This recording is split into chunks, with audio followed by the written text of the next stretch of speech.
जयतु संस्कृतम जयतु भारतम। मेरे YouTube channel Bajranglal Saini group पर एक बार आपका फिर से स्वागत है।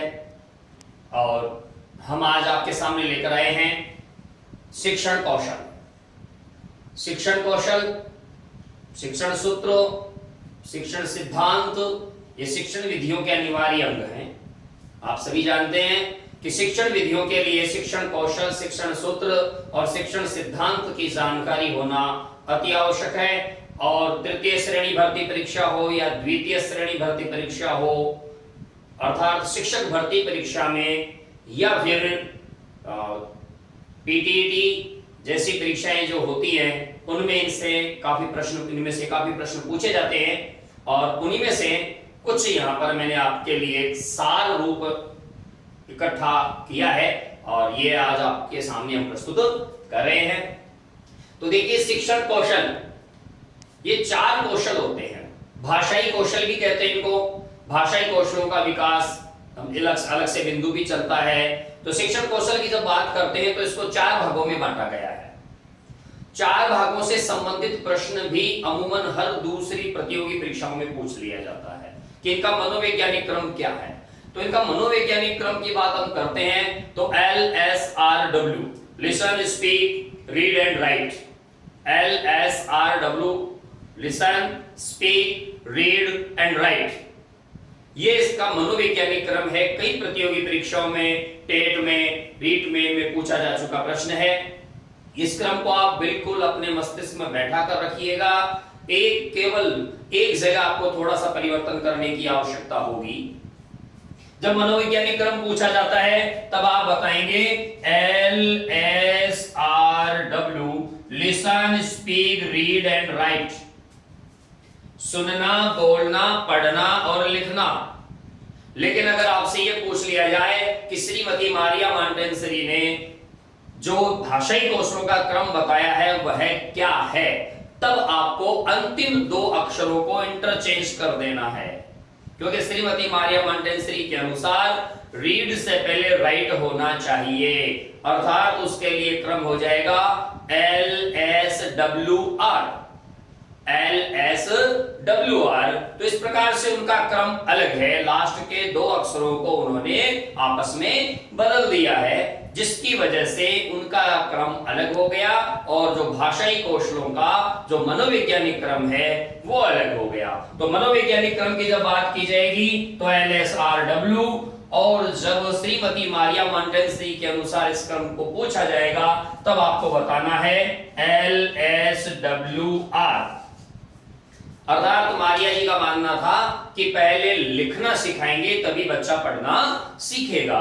और अमूमन हम देखते हैं कि जब छोटे बच्चों को सिखाते हैं तब उनको उच्चारण के साथ साथ लेखन भी सिखाना शुरू कर दिया जाता है, जो कि मनोवैज्ञानिक क्रम के अनुसार गलत है, सही नहीं है।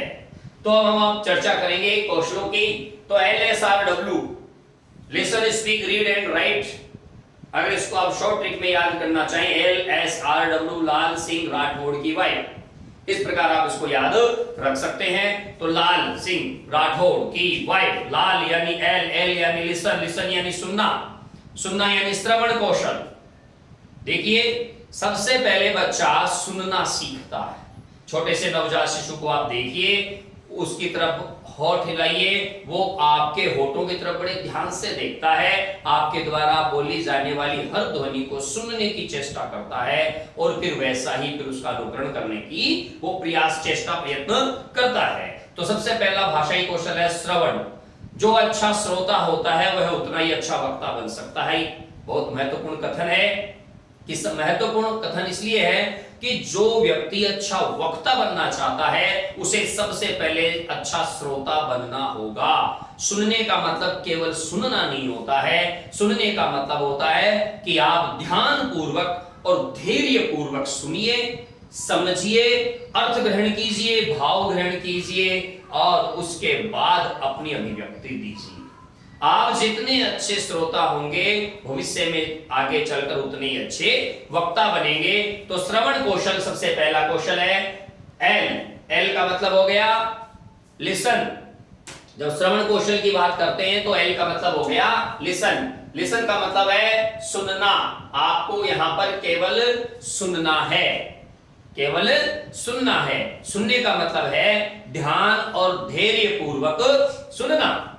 तो देखिए श्रवण कौशल की जब बात करेंगे तो सबसे पहले हम हिंदी और संस्कृत में कौशलों का विकास एक जैसा ही है, इसलिए यहां पर लिखा है श्रुत्वा अर्थ ग्रहणम, सुनकर अर्थ को ग्रहण करना। लेकिन वर्तमान परिदृश्य में सुनकर अर्थ और भावों को ग्रहण करना, और सुनकर का मतलब केवल सुनना नहीं, ध्यान और धैर्य पूर्वक सुनना।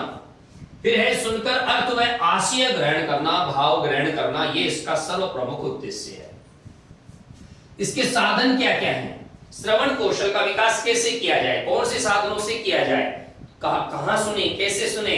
तो इसके लिए सबसे सहज उपलब्ध साधन है घर परिवार के लोगों की बातों को ध्यान से सुनिए, अपने इष्ट मित्रों की बातों को ध्यान से सुनिए, अपने गुरु के श्री मुख से निकलने वाले हर शब्द को ध्यान से सुनिए। ये इसके सर्व प्रमुख, सर्व सुलभ और सहज सुलभ साधन है।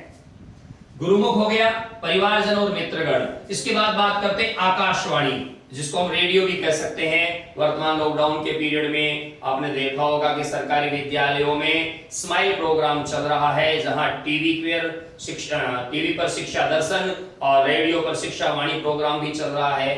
तो ऐसी स्थिति में रेडियो एक साधन हो जाता है श्रवण कौशल के विकास का। टेप रिकॉर्डर, हम किसी बात को रिकॉर्ड करके रख सकते हैं, उसको संग्रहित करके रख सकते हैं, जब चाहे उसको फिर से सुन सकते हैं। दूरदर्शन भी सुनने का साधन है, दृश्य भी इसमें साथ चलते हैं। टेलीफोन भी सुनने का साधन है। कई बार कोई ऐसी समस्या आन पड़ती है तो अपने गुरु को फोन लगा देते हैं, गुरुजी हमें ये समस्या है, इसमें बताइए क्या होगा। तब गुरुजी फोन पर समस्या का समाधान करते हैं, प्रश्न का उत्तर देते हैं। और ऐसी स्थिति में वहां पर जो टेलीफोन है या मोबाइल फोन है वह हमारे लिए श्रवण का साधन हो गया। ट्रांजिस्टर, कंप्यूटर और ध्वनि विस्तारक यंत्र, इनसे भी हम आसानी से सुनकर उसके शब्द अर्थ भाव को ग्रहण कर सकते हैं। इसकी आवश्यकता क्यों है, क्यों हमें श्रवण कौशल के विकास की आवश्यकता है?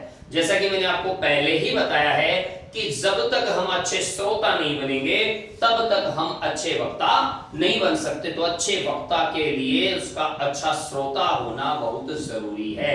इसलिए क्योंकि बालक अनुकरण से सीखता है, अच्छी और स्पष्ट आवाज सही तरीके से वो सुनेगा तो वैसा ही शुद्ध उच्चारण करने की चेष्टा करेगा।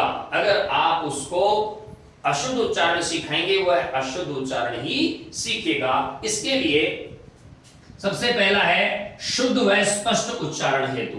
तो श्रवण कौशल की आवश्यकता इसलिए भी है कि गुरु के श्रीमुख से अथवा परिवारजन या मित्रजन, ट्रांजिस्टर, रेडियो, टेप रिकॉर्डर जो भी है वहां से बच्चे को जो सुनाया जाए वह शुद्ध हो, स्पष्ट हो और उसका उच्चारण बिल्कुल सही हो। क्योंकि कई बार क्या हो जाता है, जैसे सकल और शकल ये दो शब्द हैं, उच्चारण करने वाले ने इसका एक ही उच्चारण कर दिया शकल, तो इसका मतलब हो गया टुकड़ा, खंड, भाग, अंश, पार्ट। जबकि सकल का मतलब होता है संपूर्ण, तो अर्थ का अनर्थ हो गया। इस अनर्थ होने से बचने के लिए शुद्ध उच्चारण का होना जरूरी है। और हमारा शुद्ध उच्चारण तभी हो सकता है जब हम किसी के शुद्ध उच्चारण को सुने। इसलिए सबसे पहला जो इसकी आवश्यकता है वो इसलिए है कि हम शुद्ध व स्पष्ट उच्चारण कर सके। दूसरा है सुनकर पुनः कहना। जैसा कि हम पहले भी चर्चा कर चुके हैं कि बालक अनुकरण से सीखता है। जैसा आप अनुकरण करेंगे वैसा ही बोलने की वो चेष्टा करता है। अगर आपने शुद्ध उच्चारण कहा है तो बालक भी शुद्ध उच्चारण करने की कोशिश करेगा, बार बार प्रयास करने पर करेगा। आप अशुद्ध उच्चारण कर रहे हैं तो बालक भी अशुद्धि ही करेगा। तो सुनकर पुनः कहने के लिए, अपनी वाणी को अभिव्यक्त करने के लिए इसका होना आवश्यक है। अर्थ ग्रहण हेतु, ये इसकी आवश्यकता ये भी है ताकि हम अर्थ ग्रहण कर सकें। कई बार किसी शब्द का अर्थ हम नहीं पकड़ पाते हैं, लेकिन जिस तरीके से वो बात कही जाती है उस तरीके से, उस हाव भाव से, उस जो कायिक अभिनय, वाचिक अभिनय है, उससे हम उस बात के भाव तक पहुंच जाते हैं। अनुवाचन, अनुवाचन सुनकर बोलना, पीछे पीछे बोलना। आपने देखा होगा प्रार्थना सत्र में 5 या 3 बच्चों का एक समूह सामने आ जाता है, एक पंक्ति का उच्चारण करता है प्रार्थना की, मां शारदे की, और बाकी बालक उसका अनुवाचन करते हैं। तो धीरे धीरे सभी बालकों को प्रार्थना याद हो जाती है। मनोरंजन के लिए भी इसका किया जा सकता है। वाद विवाद प्रतियोगिता आदि में मनोरंजन के लिए भी, गीत गाने में छोटे बच्चों से गीत खुद गाकर फिर उनसे गवाकर उनका मनोरंजन भी किया जा सकता है। सामर्थ्य अर्जित करना, किस बात की सामर्थ्य? सामर्थ्य इस बात की कि आप एक अच्छे श्रोता बनेंगे, अच्छी बात सुनेंगे तो धीरे धीरे आपके अंदर भी वो सामर्थ्य विकसित हो जाएगी कि आप उन शब्दों को अपनी वाणी में अभिव्यक्त कर सकें। तो ये है श्रवण कौशल की आवश्यकता और श्रवण कौशल के साधनों की बात, और श्रवण कौशल का विकास कैसे हो। श्रवण कौशल के विकास के लिए कुछ विधियां हैं, उन विधियों की हम चर्चा करते हैं। शिशु गीत, छोटे छोटे चंदा मामा दूर के, ऐसे छोटी छोटी जो कविताएं होती हैं, ट्विंकल ट्विंकल लिटिल स्टार, तो शिशु गीत, बाल गीत जब हम उनका उच्चारण करते हैं, बच्चे हमारे साथ गुनगुनाते हैं, तो सुनने का भी वो ध्यान से सुनेंगे कि हमसे गलती नहीं हो जाए, और फिर उसका उच्चारण भी करेंगे। तो शिशु गीत, बाल गीत, ये जो विधियां हैं ये छोटे बालकों के लिए उपयोगी हैं, श्रवण कौशल के विकास के लिए भी और भाषण कौशल के विकास के लिए भी।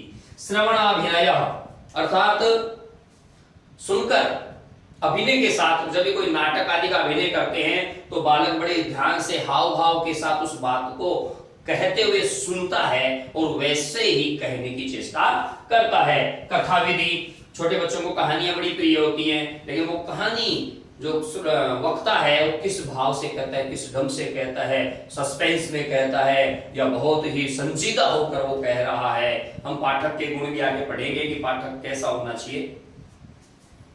आदर्श वाचन विधि, जैसे शिक्षक कक्षा में आदर्श वाचन करता है या किसी छात्र विशेष को से भी कहता है कि वो भी आदर्श वाचन कर सकता है, तो आदर्श वाचन विधि से भी हम बच्चों में श्रवण कौशल का विकास कर सकते हैं। ध्वनि मुद्रण या विस्तारक यंत्र विधि, ध्वनि मुद्रण या विस्तारक यंत्र विधि की, जैसे भाषा शिक्षण यंत्र की जब हम बात करते हैं विधि में, तब रिकॉर्डेड चीजें उसको सुनाई जाती हैं, वो ध्यान से सुनता है, वैसा ही करने का अभ्यास करता है। तो ये था श्रवण कौशल के विकास की बात।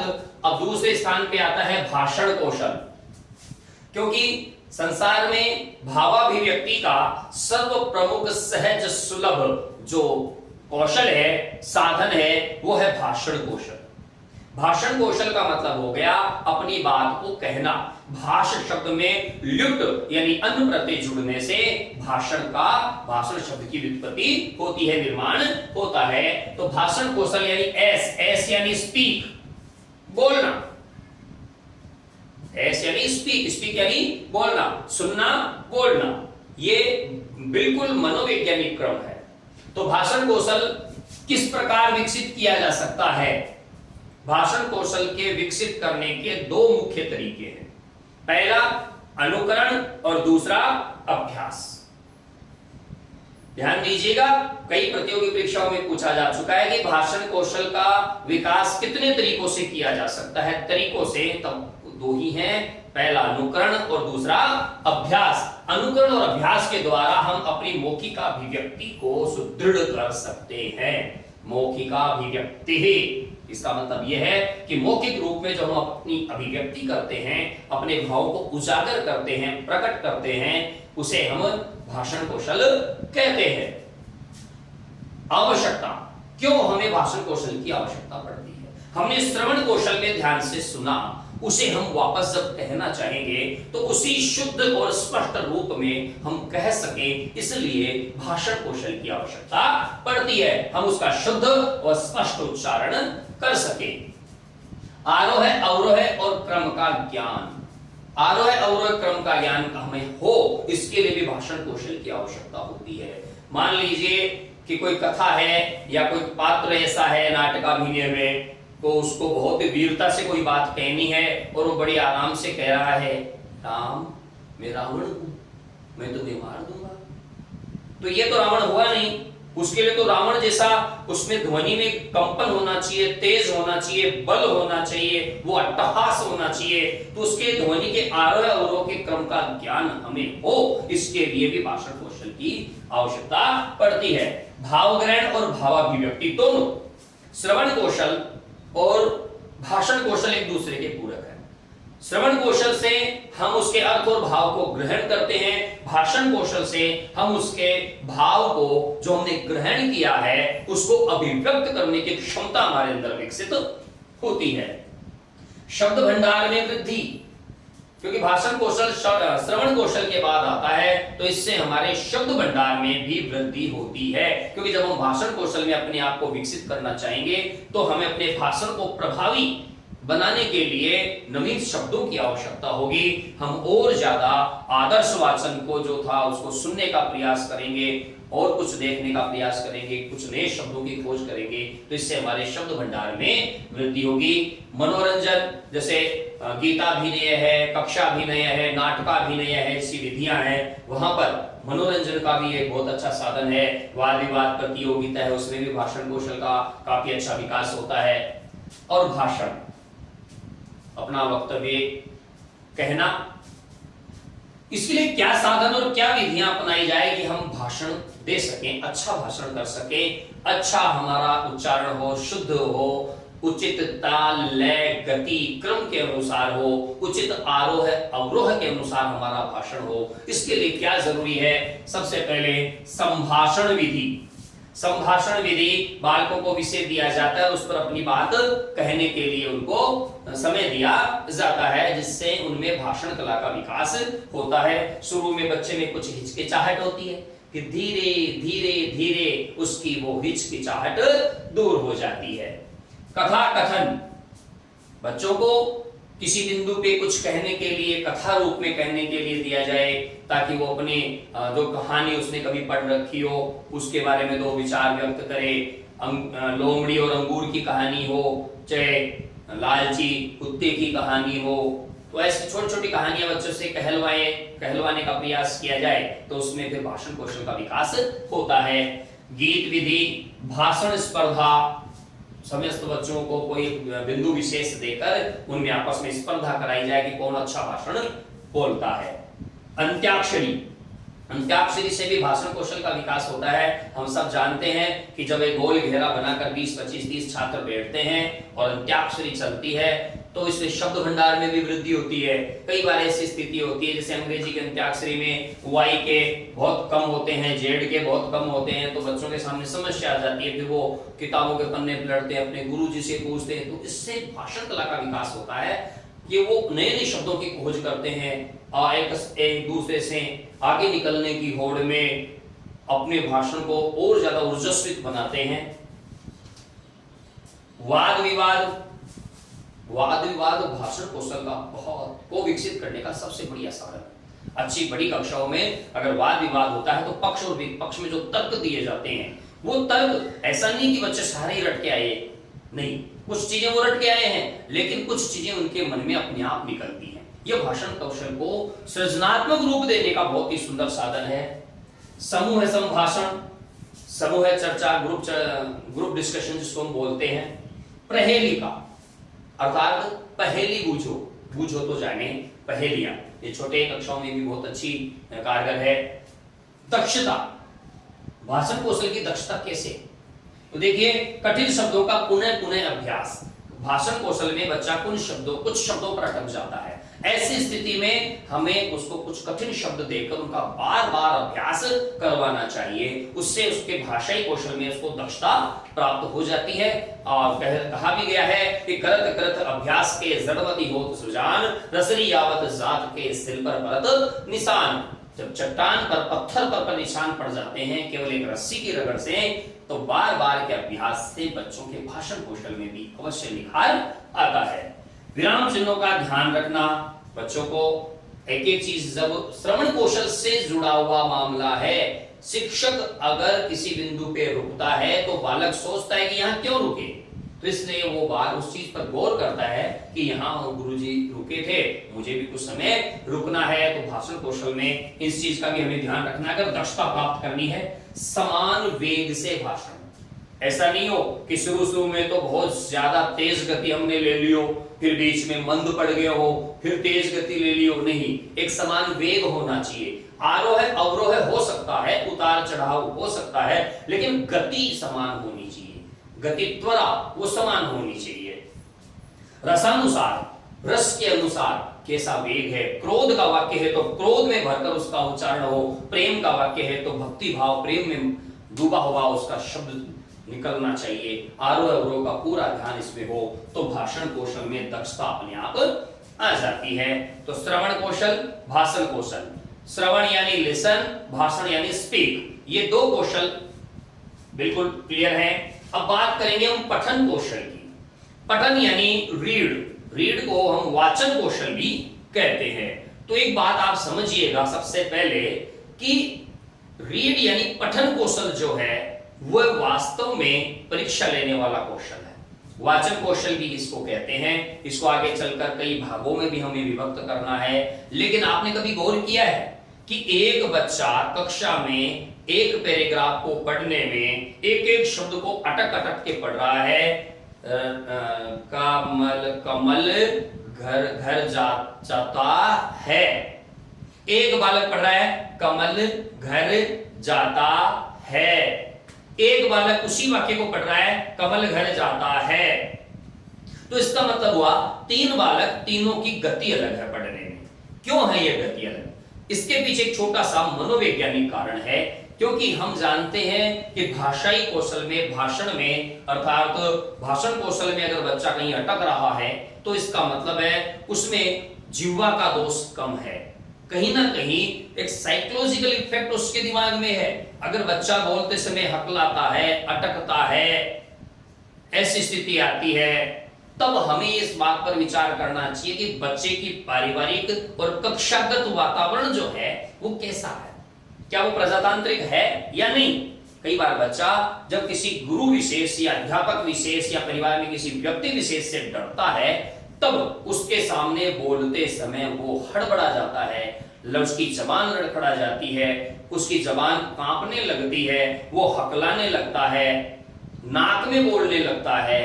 तो ऐसी स्थिति हो जाती है। इसका मतलब शारीरिक दोष नहीं होता है हर बार, ये उसकी मानसिक स्थिति है कि जिस व्यक्ति या जिस अध्यापक या जिस स्थान से उसको भय है, उस भय को जब तक दूर नहीं किया जाए, उस झिझक को जब तक दूर नहीं किया जाए, उस संकोच को जब तक दूर नहीं किया जाए, तब तक वो ढंग से न तो भाषण कर पाएगा और नहीं ढंग से पठन कर पाएगा। और इसके अलावा एक कारण और है, दृष्टि सोपान एक शब्द है, इसको आप ध्यान में रखिएगा। दृष्टि सोपान, किसी अक्षर पर हमारी आंख की पुतली कितना समय रुकती है। हमारी आंख की पुतली उस अक्षर पे रुक रही है, उस शब्द पे रुक रही है, या फिर उस पूरे वाक्य पे रुक रही है। इससे स्पष्ट होगा कि बालक अक्षर बोलेगा, शब्द बोलेगा या वाक्य बोलेगा। तो बालक का दृष्टि सोपान विकसित करने के लिए उसे अधिकाधिक अभ्यास दिया जाना चाहिए और उसे प्रेरित करना चाहिए, बेटा एक एक अक्षर नहीं, पूरे शब्द को पढ़ो। इसीलिए जब पठन कौशल की बात आती है तो पद पद्धति सबसे श्रेष्ठ पद्धति मानी जाती है। पठन कौशल के विकास के लिए पद पद्धति सबसे श्रेष्ठ यानी श्रेष्ठ पद्धति मानी जाती है। तो हम बात करते हैं पठित्वार्थ ग्रहणम, पढ़कर अर्थ को ग्रहण करने की बात हम करते हैं। अब पढ़कर अर्थ को ग्रहण करना, केवल अर्थ को ही नहीं उसके भाव को भी ग्रहण करना है, अर्थ को भी हमें ग्रहण करना है। पढ़ने में हमें उचित आरोह अवरोह का भी ध्यान रखना है। उसमें हमें विचार विश्लेषणात्मक जो चीजें हैं, गहन जो भाव हैं, उनका भी हमें प्रकाशन करना है। तो दो मुख्य उद्देश्य इसके, अर्थ और भाव बोध, अर्थ का भी बोध हो और भाव का भी बोध हो। क्रम गति व लयबद्ध पठन होना चाहिए, सही क्रम से होना चाहिए, सही गति से होना चाहिए और एक लयबद्ध पठन होना चाहिए। भावानुकूल पठन होना चाहिए, पढ़ते समय जिस प्रकार के भाव हो उसी प्रकार से जो पाठक है वह उसी भाव के अनुसार उसमें पाठ करे। इससे विचार विमर्श शक्ति का विकास होना चाहिए। विचार विमर्श शक्ति, विचार करे वो उस पर। एक बार आदर्श वाचन हो जाता है, एक बार अनुकरण वाचन हो जाता है, एक बार समवेत वाचन हो जाता है, फिर होता है मौन वाचन। और जब मौन वाचन की बात आती है तब बालक उस पर बड़ी ही तीव्रता से सोचता है, क्योंकि मौन वाचन द्रुत गति से होता है, सामान्य भी होता है, गंभीर भी होता है और द्रुत भी होता है। तो जब वो गंभीरता से विचार करता है तो उसके मन में कई शब्द निकलकर सामने आते हैं, कई शब्दों के अर्थ निकलकर सामने आते हैं, भाव निकलकर सामने आते हैं। वो विचार करता है कि ईदगाह कहानी में अगर हामिद की जगह मुझे वो 3 पैसे मिलते तो मैं क्या करता। ये विचार विश्लेषणात्मक प्रवृत्ति, जो सृजनात्मक प्रवृत्ति है, वो उसके अंदर विकसित होती है। वो होती है पठन कौशल में। तो पठन की जब हम बात करते हैं तो इसको मोटे रूप में हम 2 भागों में बांटते हैं, सैस्वर पठन और मौन पठन, यानी सैस्वर वाचन और मौन वाचन। सैस्वर वाचन का मतलब हो गया जैसे कि मैं कर रहा हूं, किसी किताब को देख के पढ़ रहा हूं तो इसका मतलब मैं बोल रहा हूं तो हो गया सैस्वर। और सैस्वर 3 प्रकार के हैं। कैसे? एक हो गया आदर्श, जैसे मान लिया अध्यापक ने कोई पाठ पढ़ाया, ईदगाह कहानी पढ़ाई, तो किताब से अध्यापक ने वो ईदगाह कहानी पढ़ाई, ये हो गया आदर्श वाचन। गुरु ने एक पंक्ति बोल दी, फिर शिष्यों ने, कक्षा के बालकों ने उस पंक्ति का उच्चारण किया, उसको कह देंगे हम अनुकरण वाचन। फिर सारे बच्चे मिलकर उसका वाचन करेंगे, उसे कह दिया जाएगा समवेत वाचन। तो आदर्श वाचन, अनुकरण वाचन और समवेत वाचन, ये 3 प्रकार के, चाहे इसको आप वाचन कह दो, चाहे इसको आप पठन कह दो, ये हो जाते हैं सैस्वर। एक होता है मौन वाचन या मौन पठन। मौन पठन का मुख्य उद्देश्य विचार विश्लेषणात्मक या विचार विमर्श करने की क्षमता का विकास करना है, गूढ़ तत्वों का प्रकाशन करने की योग्यता का विकास करना है, कवि के हृदय के भावों तक पहुंचने की क्षमता का विकास करना है, उसके मंतव्य को सही सही सिद्ध करने का, साबित करने का, वहां तक पहुंचने की क्षमता का विकास करना है। उसमें जो रहस्य छिपे हुए हैं, जो कवि या लेखक जिन अप्रत्यक्ष रूप से जिनको कहना चाहता है, उन तक पहुंचने का प्रयास करना मौन पठन के अंतर्गत ही संभव है। ये 2-3 प्रकार के होंगे। सामान्य मौन पठन, जिसमें केवल ऊपरी सतह पर केवल उस पर दृष्टि फैलाते हुए निकलना होता है। गंभीर पठन की जब बात की जाती है, गंभीर मौन वाचन की जब बात की जाती है, तब उसके गूढ़तम रहस्य को जानते हुए आराम से धीरे धीरे उसको आगे बढ़ा जाता है। फिर एक होता है द्रुत मौन पठन में उसके एक तरह से सार निकालने के लिए या सार संग्रह के लिए द्रुत मौन पठन किया जाता है। अब देखिए, ये तो हो गए पठन के 2 प्रकार, सैस्वर और मौन। अब सैस्वर के भी हो गए 3 और मौन के भी हो गए 3। अब एक आदर्श पाठक में क्या गुण होने चाहिए और एक अधम पाठक, निम्न श्रेणी के पाठक में क्या कमियां होती हैं, ये महर्षि याज्ञवल्क्य ने बताया है। तो सबसे पहले हम बात करेंगे महर्षि याज्ञवल्क्य ने एक आदर्श पाठक में कौन कौन से वो गुण हो जिसकी वजह से उसको आदर्श पाठक कहा जाए। तो उन्होंने बताया, महर्षि याज्ञवल्क्य ने बताया है, माधुर्यमक्षर व्याप्ति पदच्छेदस्तु सुस्वरः धीर्यं लय समर्थं च षडेते पाठिकः गुणः। तो इसमें सबसे पहले है माधुर्यम, यानी उसके स्वर में मधुरता होनी चाहिए। सबसे पहला गुण है पाठक का, सबसे पहला गुण है कि उसके स्वर में मधुरता होनी चाहिए। अक्षर व्यक्ति ही, अक्षर अर्थात वह सुस्पष्ट अक्षरों का, वर्णों का उच्चारण करने वाला व्यक्ति होना चाहिए। पदच्छेदस्तु, हर पद क्रम को, हर पद क्रम या पदच्छेद या पदांश को बहुत ही अच्छे तरीके से स्पष्ट करने वाला होना चाहिए। सुस्वर, स्वर अच्छा होना चाहिए, आवाज अच्छी होनी चाहिए, उतार चढ़ाव लय सब उसमें होनी चाहिए। धैर्यम, वो धैर्यवान होना चाहिए, लय समर्थम च, और उसके स्वर में एक लय होनी चाहिए, एक आरोह अवरोह का क्रम होना चाहिए। ये 6 लक्षण हैं पाठक, एक अच्छे पाठक के ये 6 गुण हैं। इन 6 गुणों को हमें ध्यान में रखना है। ये महर्षि याज्ञवल्क्य ने बताए हैं। लेकिन उन्होंने ये भी बताए हैं कि अधम पाठक के कितने गुण हैं, तो अधम पाठक के भी उन्होंने 6 गुण बताए हैं। अधम पाठक का मतलब होता है ऐसा पाठक जो पढ़ने में तीव्रता करता है, जल्दबाजी करता है, उसकी गति यति का पता नहीं होता, यानी निम्न श्रेणी का पाठक।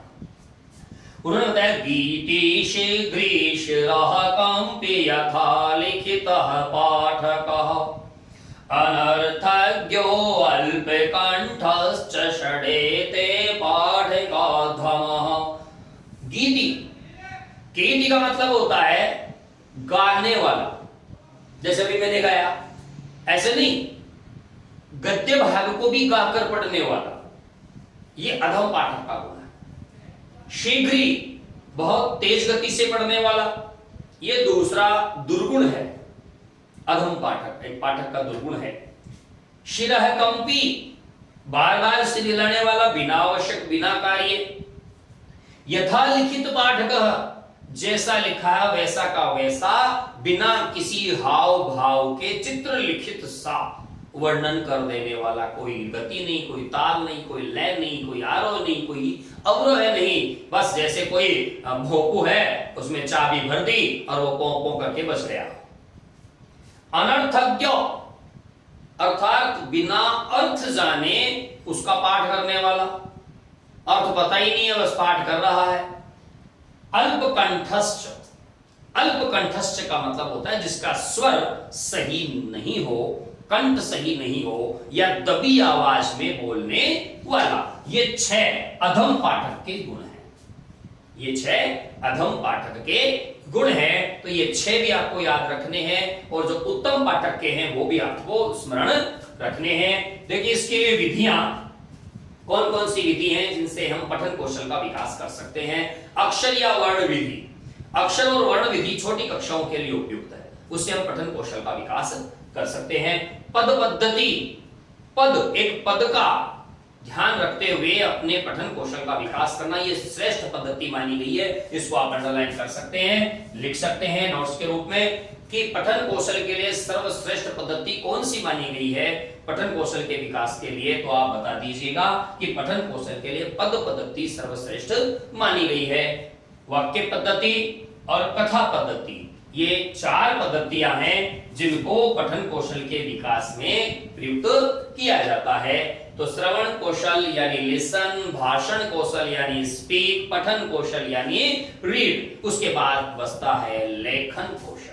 लेखन कौशल यानी राइट। पठितस्य लिखिताभिव्यक्ति, पढ़े हुए लिखकर अभिव्यक्त करने को ही हम लेखन कौशल कहते हैं, राइटिंग स्किल कहते हैं। इसमें यह कहा गया है कि सबसे कठिन कौशल है, क्योंकि अब तक जो था वहां केवल अनुकरण था, अब यहां पर खुद को भी कुछ ना कुछ करना पड़ेगा। तो सबसे कठिन कौशल लेखन कौशल माना गया है। आवश्यकता क्या है, क्यों है इसकी आवश्यकता? हमने जो सुना, हमने जो कहा, हमने जो पढ़ा, हमारे मन में जो भाव आए, उनको देखकर, पढ़कर, सुनकर उनको कैसे स्थिर करें, उनको एक स्थायी रूप कैसे दें। अब उनको एक स्थायी रूप देने के लिए हमें लेखन करना ही होगा, मन के भावों को कागज पर उतारना ही होगा। अगर मन के भावों को कागज पर उतारने की क्षमता नहीं होती तो रामायण, महाभारत, ऋग्वेद, यजुर्वेद, सामवेद, अथर्ववेद जैसे वेद ये हमें आज प्राप्त नहीं होते, क्योंकि इन्होंने लिखा अपने भावों को। तो स्थिर करने के लिए, स्थायी करने के लिए लेखन कौशल की महती आवश्यकता है। भाषा पर संपूर्ण अधिकार, भाषा केवल बोलना और सुनना नहीं है, पढ़ना भी नहीं है, उसको लिखना भी आना चाहिए। संपूर्ण अधिकार लिखने पर ही आता है, उसी समय चिंतन शक्ति का विकास भी होता है। आकृति निर्माण, हमारे भावों को आकृति बनाना, रूप देना, आकृति निर्माण जिसको हम संप्रत्यय निर्माण भी कहते हैं, कॉन्सेप्ट भी कहते हैं। कौशल का प्रदर्शन, बोलकर हम कुछ शब्दों को जब अभिव्यक्त नहीं कर पाते हैं तो कौशल, हमारी जो भाषाई कौशल है उसका प्रदर्शन लिखित रूप में होता है। केशव दास जो हमारी हिंदी में कवि हैं, उनके बारे में कहा जाता है कठिन काव्य का प्रेत, यानी अपने भाषाई कौशल का, अपने लेखन कौशल का पूरा पांडित्य उन्होंने अपने काव्य में दे दिया। ऐसे ही सच्चिदानंद हीरानंद वात्स्यायन अज्ञेय को कठिन गद्य का प्रेत कहा जाता है, क्योंकि उनके गद्य के भावों को पकड़ना बहुत ही मुश्किल होता है। तो लेखन कौशल जो है वो भाषा पर संपूर्ण अधिकार प्रदान करता है। सृजनात्मक शक्ति का प्रदर्शन, इससे हमारे अंदर छुपी हुई भावोत्पादक जो शक्तियां होती हैं, सृजनात्मक जो शक्तियां होती हैं, उनका प्रदर्शन हम लेखन से कर सकते हैं। इसके लिए विधियां, दृष्ट लेखन विधि, ये प्रारंभिक कक्षाओं के लिए उपयोगी है। बोर्ड पे लिख दिया जाता है रमन घर चल नठ कट मत बन, और अब बच्चे देख देख कर उसका कॉपी में नकल कर लेते हैं। इसको कहते हैं दृष्ट लेखन विधि। श्रुत लेखन या उक्त लेखन विधि, ये माध्यमिक स्तर की कक्षाओं के लिए उपयोगी है। ये भाषा में शुद्धता के लिए, भाषा में लेखन में शुद्धता के लिए इनका विशेष रूप से प्रयोग किया जाता है। शिक्षक बोलता है, छात्र लिखते हैं, फिर शिक्षक कॉपी चेक करता है, गलतियों को ग्राउंड करता है और सही शुद्ध शब्द लिखकर 10 बार पुनः लिखने के लिए कहता है। तो बालकों के लेखन की जो अशुद्धियां हैं वो धीरे धीरे दूर हो जाती हैं। कठिन शब्द लेखन, क्लिष्ट शब्दों को अलग से लिख दिया जाता है, बालकों से उनका बार बार अभ्यास करवाया जाता है। और आधुनिक विधियों में रूपरेखा निर्माण विधि है, रूपरेखा अनुकरण विधि है, डॉट मेथड है, बहुत सारी ऐसी पद्धतियां हैं जिन कौशलों के विकास के लिए उत्तरदायी हैं। तो आज के हमारे इस वीडियो में हमने भाषाई कौशलों के विकास पर संक्षिप्त चर्चा करी। आपको ये वीडियो कैसा लगा कमेंट बॉक्स में अवश्य बताइएगा, और तैयार रहिएगा हमारे अगले वीडियो के लिए जो शीघ्र ही शिक्षण विधियों पर आधारित होगा। तब तक के लिए आप हमें आज्ञा दीजिए, सब्सक्राइब कीजिए हमारा YouTube चैनल, और हाँ बेल आइकन दबाना मत भूलिएगा। जय तो संस्कृतम, जय तो भारत।